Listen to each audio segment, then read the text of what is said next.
Eu recebo agora o doutor Lucelmo Lacerda, que é pesquisador, professor, autor e uma das vozes mais relevantes quando o assunto é autismo, ciência e educação inclusiva.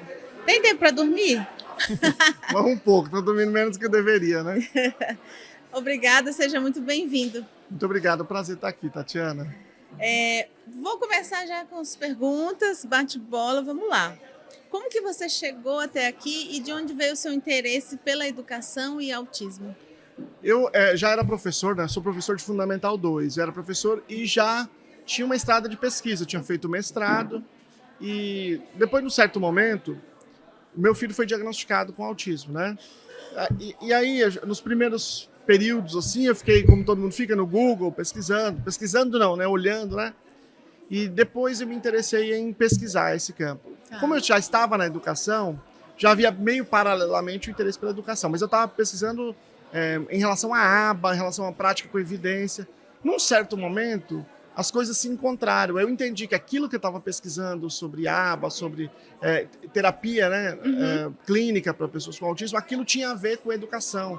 É que essas coisas são absolutamente intrincadas. E aí juntou tudo. Eu já estava fazendo doutorado e depois fiz o pós-doutoramento com esse tema também na Universidade Federal de São Carlos. Então, assim, mudou minha vida completamente, que a minha área de pesquisa era totalmente distinta, deu um cavalo de pau aí para poder lidar com esse tema, que é o que eu venho trabalhando já faz mais ou menos uma década. Pronto. E o que seria uma educação verdadeiramente inclusiva? Essa é uma pergunta muito difícil, porque ela pode variar de pessoa a pessoa. Mas é um pouco do que eu vou falar aqui hoje. A LBI, que é a Lei Brasileira de Inclusão, ela diz que tem que ter 4 coisas para uma educação ser inclusiva. Tem que ter acesso, permanência, participação e aprendizagem. Hoje, a gente tem o acesso no Brasil, quer dizer, as pessoas conseguem se matricular, mas grande parte não consegue permanecer, então você tem uma evasão e abandono enorme. Não consegue participar, muitas crianças nem entram na sala de aula. Quando tem uma saída, eles não conseguem sair, eles não participam efetivamente da aula porque não faz sentido para eles, os pais não conseguem participar também. E aprendizagem, então, esse é um grande problema. Inclusive, em relação à aprendizagem, a gente nem sabe direito quais são os dados, porque o quanto, por exemplo, de autistas estão alfabetizados no Brasil? Ninguém sabe dizer. E quem está na escola sabe que quando tem a avaliação, as avaliações externas, em primeiro lugar, isso não é contabilizado à parte para a gente entender. Em segundo lugar, as crianças autistas são indicadas para ficar em casa ou para não fazer a prova. Então, é absurdo, mas a gente sequer sabe quantos de fato estão aprendendo. Então, são esses 4 pilares que fazem uma educação inclusiva. Está no discurso das escolas, né? De algumas a inclusão, outras não está nem no discurso ainda. Mas e na prática, como que isso está funcionando? Você tem uma dicotomia importante aqui. Primeiro, vamos fazer a primeira, que é a escola particular e a escola pública.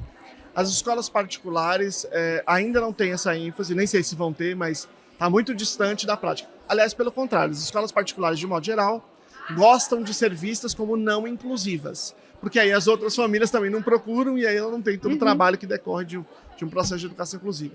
Então, as escolas públicas, em geral, há exceções, são melhores que as particulares. Agora tem uma outra dicotomia, que é acolhimento e técnica. Então, nas escolas públicas tem muito acolhimento, tem uma boa vontade, tem uma disposição, vou chamar assim, política de você atender esse público, mas tecnicamente falando, há um abismo, né? Então, apesar de as pessoas com deficiência serem bem atendidas, bem tratadas, bem atendidas no sentido de acolhidas, nós estamos muito distante do que seria o apropriado para que elas, de fato, desenvolvessem o seu potencial. Certo. Nesse cuidado, nesse acolhimento, você acha que acaba extrapolando para o capacitismo?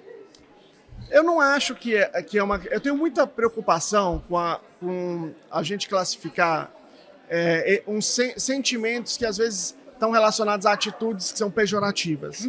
Eu não acho que tem capacitismo nas escolas. Eu acho que tem uma realidade que produz uma percepção equivocada. Eu vou explicar.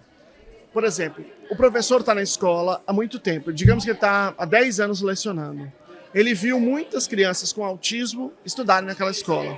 Como naquela escola não tem uma avaliação apropriada, uma avaliação de habilidades que é apropriada para autistas, não tem plano educacional individualizado, quase nunca aquilo dá certo. Se quase nunca dá certo, ele passa a desenvolver a percepção de que autistas não aprendem. Sim. Então a própria realidade ensina ao professor isso. Não acho que decorre de um sentimento de desvalorização, que seria o capacitismo. Correlatamente seria mais ou menos correlato ao racismo, por exemplo, que é entender que essas pessoas são inferiores.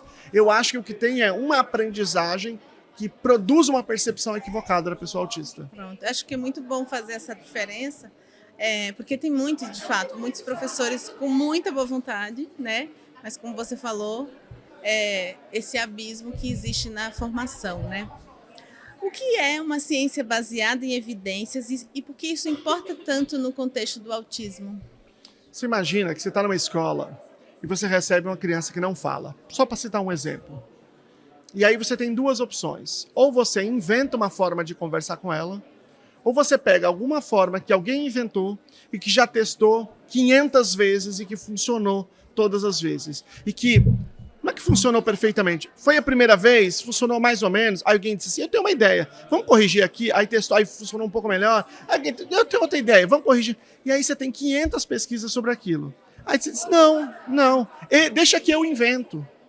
Então isso é estapafúrdio, é a única palavra que a gente tem apropriada. Então você trabalhar com aquilo que é baseado em evidências é você não submeter o seu aluno a ser uma cobaia. Não submeter o seu aluno a você fazer tentativa e erro. E se talvez você acertar, talvez daqui 1 ano, 2 anos dê certo. Quando você tem à sua disposição coisas que foram testadas. Imagina o seguinte, que você fosse no médico, você tem uma doença, eu faço o seguinte, vai na farmácia e compra os remédios de A até Z. Compra de A primeiro, depois você compra... Aí uma hora dá certo. Isso não tem cabimento. Não. Você tem uma pesquisa que mostra que tal remédio funciona para tal coisa e você dá aquele remédio.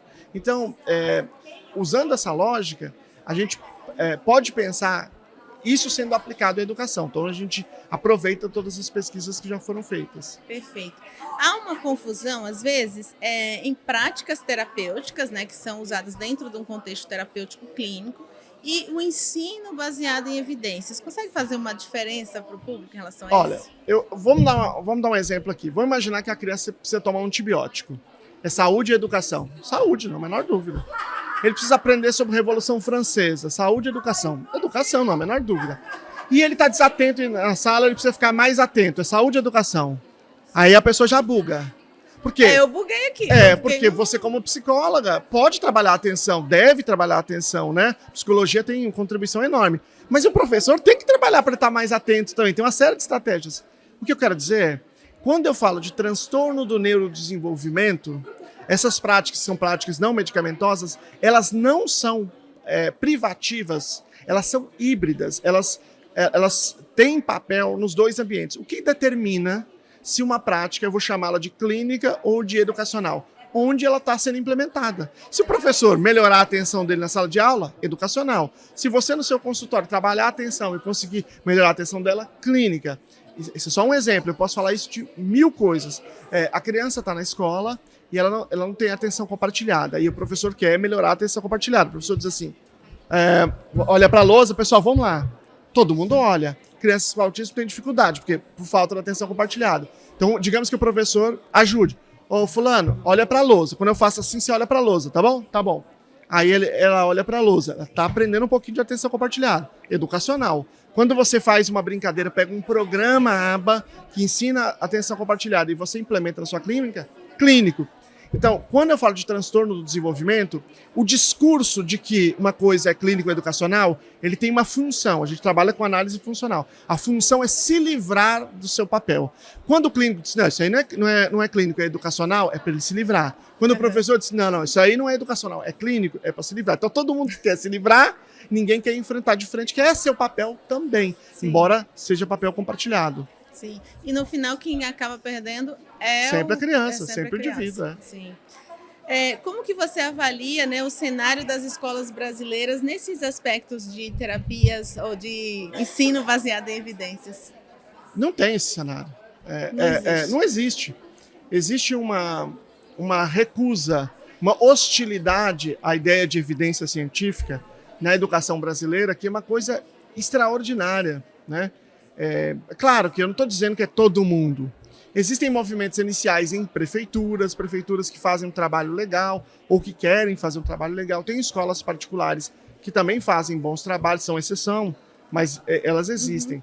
Mas o debate é um debate ainda muito difícil, porque, principalmente, ele não está presente em dois campos. Não está presente nos poderes políticos, seja no governo, Estado, governo federal.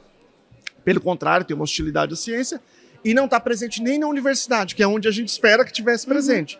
Na universidade existe uma hostilidade total, completa e absoluta à ciência, na maioria dos programas. Você tem programas de pós-graduação, você tem um ou outro professor que faz um trabalho na área, mas na maioria das vezes não é só que eles não trabalham com isso, é que isso é veementemente rejeitado. Tá. Por que as práticas sem evidências ficam tão populares no Brasil? Acho que tem vários motivos para isso. É difícil você selecionar um só. Mas tem muito a ver com, obviamente, com os interesses políticos, quem chega em tal lugar. Eu sempre brinco que esse ano, ou anos como esse, são os anos piores. Porque ano passado teve eleição para prefeito, e aí entra o secretário novo, com os amigos dele, com as modas que ele quer impor, aí começa a comprar um monte de solução que são soluções absurdas. Então, nesse sentido, você tem o interesse econômico. Mas você tem também uma dificuldade histórica na nossa universidade de fazer pesquisa experimental. Porque quem produz evidência é pesquisa experimental. Ou seja, pesquisa em que você submete um certo grupo a um tipo de intervenção, às vezes você submete um outro grupo a um outro tipo de intervenção e compara, ou você pega o mesmo indivíduo e coloca uma intervenção, tira, coloca de novo, tira. Ou seja, são vários delineamentos, são pesquisas experimentais. Pesquisa experimental precisa pegar as pessoas, controlar o ambiente, aplicar aquele fenômeno, aquela intervenção, aquilo que você está propondo. Então isso não é simples, isso exige dinheiro. Como historicamente falando, nós temos um problema crônico de subfinanciamento da pesquisa, fica mais acessível você sentar dentro de um gabinete e escrever sua pesquisa. Então veja, esse tipo de pesquisa que você senta no gabinete e escreve, como pesquisa conceitual, show de bola. Agora, como não tem a parte experimental, essas pesquisas começaram a dizer o que funciona e o que não funciona, mas não tem cabimento você sentar num gabinete e dizer o que funciona ou não funciona. Mas essa pesquisa, que deveria ser conceitual, ocupou espaço por falta de financiamento. E aí criou uma rede muito forte, porque assim, você tem uma universidade, X professores lá que todos defendem isso. São todos professores conceituais e que dizem o que funciona e o que não funciona, como tem que ser a política pública. Aí, esse professor está lá, e aí, se você quiser fazer um mestrado, você tem que dizer o que ele fala, senão você não faz mestrado com ele. Desse jeito. Aí, se você quiser fazer um doutorado, você tem que repetir mais uma vez o que ele fala. Então, isso vira uma rede de relações de poder que faz com que esse tipo de pseudociência ela se espalhe e se fortaleça dentro do país. Sim. Como que a gente pode lidar com o dilema entre o que parece funcionar, eu acho que parece que funciona, viu? E o que é realmente comprovado a sua eficácia? Então, isso é muito difícil na vida das pessoas, porque vamos imaginar o seguinte. Eu tenho uma criança de 2 anos que não fala. E eu digo assim, bom, eu vou fazer uma intervenção aqui para ela falar. Aí eu começo a fazer a intervenção. Com 3 anos ela fala. Eu digo, gente, isso aqui é maravilhoso. Mas talvez ela falasse sem nenhuma intervenção. Quantas crianças que não recebem nada e depois começam a falar? Como é que eu vou saber? A resposta é, você não vai saber. É impossível você saber com o seu filho, é impossível você saber com o seu aluno, com o seu paciente. É impossível. Vamos entender que essa é a limitação da realidade. Como é que eu faço para saber se aquilo funciona ou não funciona? Neste caso, eu teria que pegar um tanto de criança, né, para eu controlar um fenômeno chamado maturação, que ele está se amadurecendo. Aí, para algumas eu vou fazer aquela intervenção, para outras eu não vou fazer. Ou eu vou fazer em tempos diferentes, que é o que a gente chama de delineamento de linha de base múltipla. Aí eu vou controlar a variável e entender se o que produz aquela melhora é a minha intervenção, eliminando a variável maturação. Aí tem uma série de estratégias para fazer isso. Então, nós temos que aceitar, isso é muito difícil, que a gente nunca vai saber num caso individual e nem no caso do nosso trabalho, se é o nosso trabalho que está funcionando. Isso é muito difícil, você como profissional admitir isso. Meu Deus, e agora? Agora, é por isso que as profissões, essa é a ideia fundamental, né? A psicologia, a educação, devem beber da fonte das práticas com evidência, né? Então, é aí que a gente resolve esse dilema. Pronto. Como evitar, né, a romantização ou a outra polarização, a estigmatização do autismo? Esse é um dilema muito complexo, né? E não sei se eu tenho uma boa resposta para isso, mas aonde que eu tenho insistido? Que as pessoas precisam ter contato com o espectro como um todo. Porque quando você diz assim, uma pessoa autista está vindo aqui, você, dependendo da sua experiência prévia, você pode pensar uma coisa ou outra, e as duas são, de alguma forma, um equívoco. Por exemplo, você pode dizer assim, pô, legal, é um gênio, é uma pessoa que sabe muito de matemática, super inteligente, aí chega uma pessoa, um cara que faz um mestrado em mecânica quântica com 14 anos, como tem um caso americano com esse. Legal, se for a sua história, você pode pensar isso. E pode não ser a pessoa que está chegando, pode ser uma pessoa que não fala, que não consegue ir ao banheiro. Sim. O contrário também é verdadeiro. Você pode ter um histórico com crianças que têm dificuldade extrema, que não conseguem fazer o mínimo, e aí você diz, vai vir uma pessoa autista aqui, olha, não sei o quê, vamos preparar um ambiente, e você vai vir, aí vem um cara que faz o mestrado em mecânica quântica com 14 anos. Então, se você só tem contato com uma faixa do espectro, é natural que a sua visão seja enviesada. Agora, e nos dois sentidos, sim, ou romantizada, ou uma fala que também uma fala que às vezes você não reconhece o potencial do indivíduo. Como é que você combate isso? Quando você apresenta todas as faixas do espectro, quando você permite que todas elas se apresentem à sociedade. Quando a gente produzir essa diversidade na subjetividade, no pensamento, na experiência das pessoas, a gente começa a quebrar esse tipo de percepção. Tá. E qual é o papel dos comunicadores, da TV em relação a isso, né? Porque às vezes a gente vê numa série, numa novela, um menino muito, muito inteligente, na outra um que não faz nada, por exemplo, né? É muito raro você ver o meio termo ali nos filmes, nas novelas e tudo mais. Como que a gente pode influenciar ou contribuir mais para isso? Eu fiz um artigo há alguns anos, um artigo acadêmico, sobre autistas nas séries de TV. E até aquela altura em que eu tinha feito, todos eles eram gênios. Todos. Veja, quando eu tenho uma série em que o personagem é um gênio, ela não está errada, porque esse personagem existe. Só que quando você tem 1, 2, 3, 4, 5, 10, e todos eles têm o mesmo perfil, cada uma individualmente está certa, mas no todo, na percepção do todo, ela vira um problema. Uhum. Né?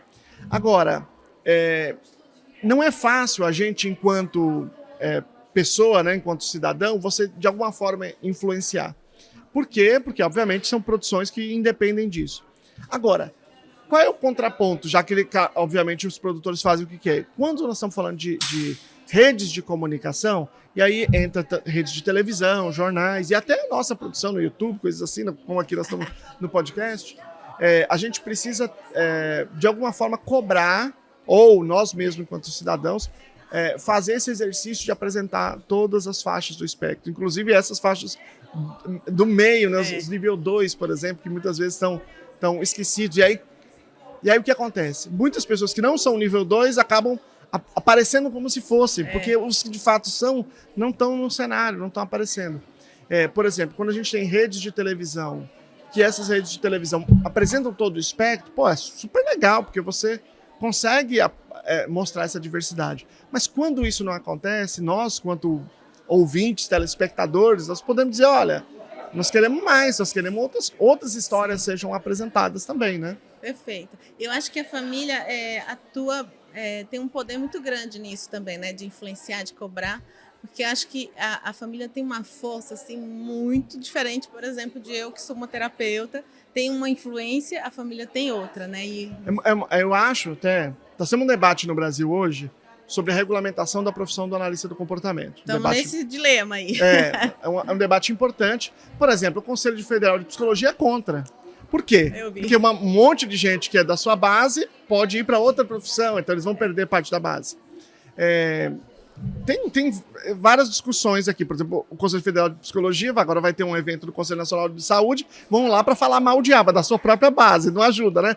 Mas o que eu ia dizer é o seguinte: então, se os analistas do comportamento disserem, nós queremos que regulamente, não me parece que é uma coisa que tenha muita força. Por exemplo, o Conselho Federal de Psicologia, pela força histórica, tem muito mais força. Agora, se os pais de crianças autistas disserem, não, nós queremos que regulamente, para nós estarmos mais protegidos, para que a gente tenha uma clareza de quem de fato é um profissional de verdade ou não é, aí é outra conversa, aí é outra história. Porque são os clientes, não são as pessoas que têm um conflito de interesse, que são os profissionais. Então, eu acho que, em vários contextos, o movimento de pais é quem tem um condão de fato de mudar. Por quê? Tem vários motivos, tem o fato de não ter esse conflito de interesse, mas tem o fato de que também tem um peso político eleitoral muito grande. Sim. Então, o Gadia sempre fala isso, né? Todas as conquistas que teve na história do autismo foram conquistas do movimento Sim. organizado de pais. E esse é mais um exemplo do que pode ser conquistado com essa organização. A gente tem um trabalho bem forte para fazer de educação das famílias em relação a isso, né? Para termos aliados nessa regulamentação da profissão. Né? Quando eu comecei no campo do autismo, uma das coisas que mais me chocou foi que aquelas coisas que eu tinha visto no YouTube quando meu filho teve diagnóstico estavam quase todas erradas. Eram mitos, eram coisas falsas e tal. E aí eu queria dizer para as pessoas aquilo que ninguém me disse quando meu filho era pequeno. E aí que surgiu a iniciativa de fazer divulgação científica, de fazer um canal, depois Facebook, depois Instagram, né? E eu acho que essa questão, ela é fundamental. É você dizer para os pais, você comunicar aos pais, você apresentar para esses pais a evidência científica, e eles podem ser contra se eles quiserem, eles podem fazer o que eles quiserem. O que eu acho que é o problema é você negar a eles a informação, que é o que é negado normalmente. Então eu vejo o seguinte, a gente deve participar desse processo, deve de divulgação, de disseminação, e aí os pais podem dizer, não, eu não quero. Mas não me parece que é esse o caminho dos pais, né? Por quê? Porque existe um descontrole da área muito forte. Tem um monte de gente que não faz a menor ideia do que é a aba oferecendo serviço de aba. Então isso depaupera a área, né? E à medida que os pais entendem essa relação, eles naturalmente vão para essa consciência de que precisa ser regulamentado. Perfeito. Olha só, como que você lida com o rótulo de referência no nosso país, pensando que é um país que não tem tanta valorização assim da ciência? Não, eu acho que quando eu comecei a fazer divulgação científica há muitos anos, já há quase 10 anos, tinha pouquíssima gente fazendo isso. Então, naquele momento, talvez tenha sido uma força importante para começar a disseminar. Mas o que eu acho é que hoje você vive um processo em que tem muita gente fazendo um trabalho muito bom, e cada um se especializando, falando de uma coisa mais do que de outra. Então eu acho que o que eu fico feliz, que eu fico satisfeito, que me deixa alegre, né? É que você tem muita gente fazendo isso. Então eu acho que as referências, o caminho natural é se pulverizar cada qual para o seu nicho, para a sua área de preferência lá. A gente falando de habilidades sociais, a gente falando de comunicação alternativa, a gente falando de comportamentos agressivos, enfim, essa pulverização que eu acho que é importante. Então, em vez de uma referência, você tem um monte de referência pipocando em todos os lugares. Legal. E a partir da sua referência, né? Isso é importante também, porque ele também aqui não quis receber o reforçador, receba o reforço. Você já sofreu alguma retaliação por defender evidência científica? Nossa Senhora, é muito. A minha mulher, ela fala que ela não tem estômago, que é a doutora Aida Brito, que gravou aqui também, ela fala que ela não tem estômago para a internet. Porque a internet é esse ambiente que você precisa lidar com pessoas dizendo um monte de coisa. Né? Seja porque as pessoas não entenderam o que você falou. Então, por exemplo, grande parte das críticas às vezes, de um vídeo, você percebe que a pessoa não assistiu o vídeo. Porque ela viu a capa, ela viu o título e ela argumenta a mesma coisa que eu argumentei no vídeo, por isso que você sabe, né? E tem as pessoas que não, que elas defendem outra coisa completamente diferente. Agora, eu sempre digo o seguinte, a treta, né, a briga, ela não me dói quando eu sei que eu estou seguro da posição. O problema é quando uma posição eu não tenho a mesma segurança. É claro, acontece os dois casos, né? Quando eu não tenho a mesma segurança, aí é um pouco mais difícil você lidar.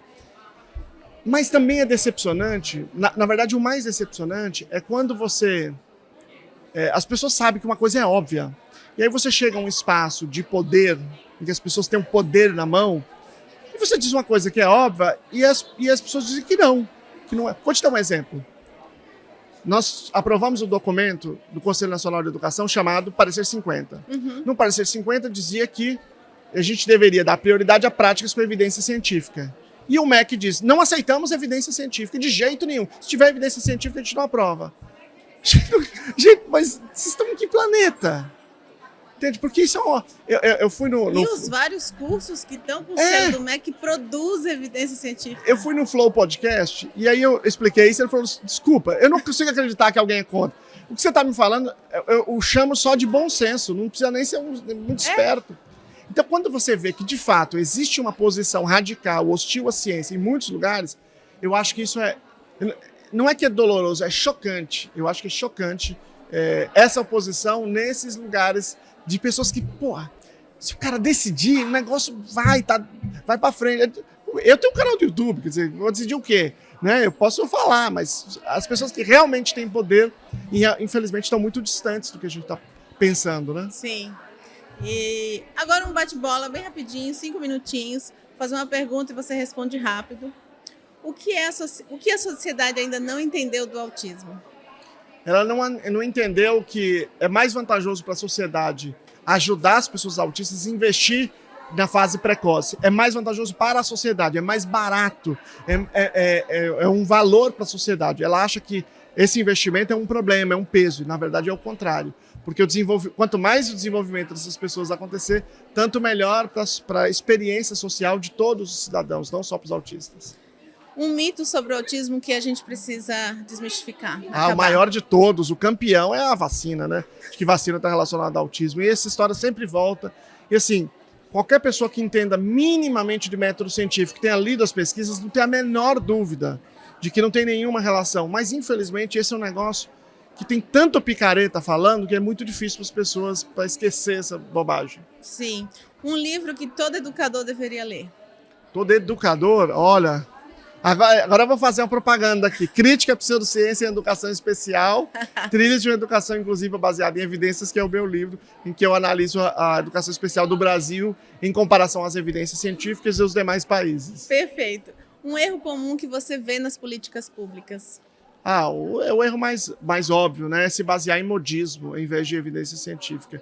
Então, alguém falou, ele segue não sei quem. Por quê? Porque fulano é famoso, porque, sei lá, por qualquer motivo. Mas nunca se pergunta, mas qual a evidência disso? Essa pergunta não existe no setor público. Uma esperança para o futuro da educação. Minha esperança é que a educação se reorganize e que tenha uma legislação que obrigue ela a se basear em evidências científicas e que se reconheça o valor das escolas especializadas e das salas especializadas dentro da escola comum. Essa ideia de que inclusão é só sala comum, esse é um grande erro. É um erro que tem, por função, economizar dinheiro nas costas das pessoas com deficiência, que não é onde a gente deveria economizar. Você já pensou em entrar na política? Não, jamais. Já pensei no passado, eu até pensei muito. Você tem meu voto. Hoje eu tenho já vai ter. Eu tenho uma ojeriza completa. Eu não tenho ojeriza à política. As outras pessoas serem candidatas eu acho super legal. Mas eu participar, eu não gosto dessa história de você estar no lugar e você acha uma coisa, você não pode falar o que você acha. Você tem que falar outra coisa, que o outro vai falar outra coisa que ele não acha, que aí você tem que fazer um discurso. Odeio essa relação. É uma das coisas que eu mais detesto no mundo.